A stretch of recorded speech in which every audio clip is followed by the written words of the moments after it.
किन बातों को अपनी जमानत याचिका के लिए आगे रख रहे हैं दोनों के वकील?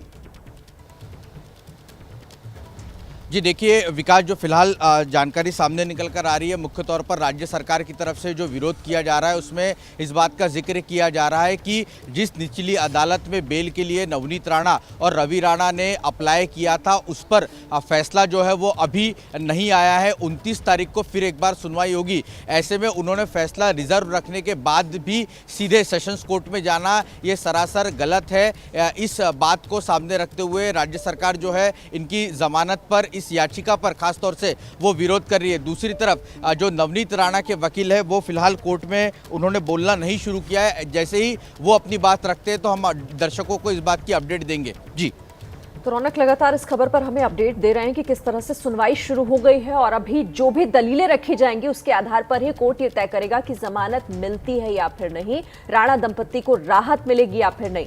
नवनीत राणा और रवि राणा के वकीलों की तरफ से क्या ग्राउंड तैयार किया गया है, क्योंकि वो ही बहुत कुछ तय करेगा कि आज राहत मिलती है राणा दंपत्ति को या नहीं। रौनक, देखिए मुख्य तौर पर जिस तरह के कल भी हमने देखा था कि वे हाईकोर्ट में मूव हुए थे और उन्होंने साफ तौर पर कहा था कि जिस तरह की एफआईआर दर्ज की गई है और जो कलम लगाए गए हैं वो गलत तरीके से लगाए गए हैं और सरकार जो है वो कहीं ना कहीं उन्हें दबाने की कोशिश करी है, पुलिस का गलत इस्तेमाल किया जा रहा है, लिहाजा एफआईआर को रद्द किया जाए।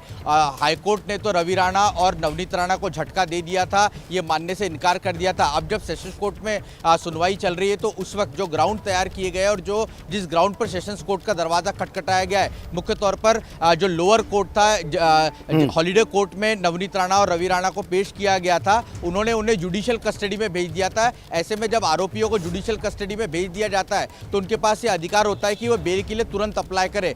बेल के लिए वहां अप्लाई भी किया गया, लेकिन जो जज थे उन्होंने कहा कि जिस तरह के चार्जेस, सिडिशन के जो चार्जेस जोड़े गए हैं, ऐसे में फिलहाल इस पर तुरंत सुनवाई नहीं की जा सकती और वो सुनवाई 29 तारीख को रखी गई है और राज्य सरकार ने भी इसके लिए कुछ समय मांगा हुआ है। ऐसे में अभी तुरंत सेशंस कोर्ट में ये मूव हुए हैं, इसलिए इसका पुरजोर विरोध जो है वो राज्य सरकार की तरफ से किया जा रहा है। जी तो रौनक कुकड़े हमारे सहयोगी इस खबर को सबसे पहले अपने दर्शकों तक पहुंचा रहे हैं। कोई भी अपडेट होगा इस खबर से जुड़ा हुआ रौनक कुकड़े के जरिए आप देखेंगे। रौनक, कल हमने देखा था कि नवनीत राणा की तरफ से स्पीकर ऑफिस को एक चिट्ठी लिखी गई थी, उसमें उन्होंने तमाम बातें लिखी थी कि उनके साथ किस तरह से इस मामले में भेदभाव किया गया, जातिगत टिप्पणियां की गई, पीने के लिए पानी तक नहीं दिया गया और उन्होंने अपना जो आंदोलन था या यूं कहें कि हनुमान चालीसा का पाठ करने की जो घोषणा थी उसको भी वापस ले लिया था। उसके बावजूद उनको विशेषाधिकार जो सांसद के तौर पर मिले हैं उनको दरकिनार करते हुए गिरफ्तार किया गया। क्या ये सब बातें भी नवनीत राणा की तरफ से कोर्ट में रखी जाएंगी?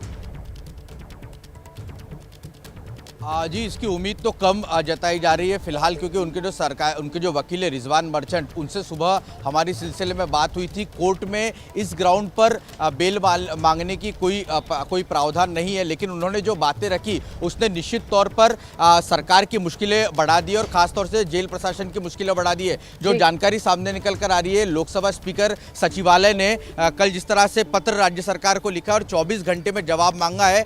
हमारी सुबह गृह मंत्री दिलीप वळसे पाटिल से भी बात हुई थी, उन्होंने भी वरिष्ठ अधिकारी से इस पूरे मामले की रिपोर्ट मांगी है और हो सकता है कि जल्दी राज्य सरकार की तरफ से इस बारे में बयान जो है वो जारी किया जाए। लेकिन इसको लेकर अब राजनीति भी देखने को मिल रही है। कांग्रेस के प्रवक्ता सचिन सावंत ने थोड़ी देर पहले ट्वीट कर कहा है कि जो फडणवीस और की ओर से कल प्रेस कॉन्फ्रेंस में जिस तरह की बातें रखी गई कि वे नवनीत राणा दलित है और इसीलिए उनके साथ इस तरह का भेदभाव किया गया, ये पूरी तरीके से असत्य है।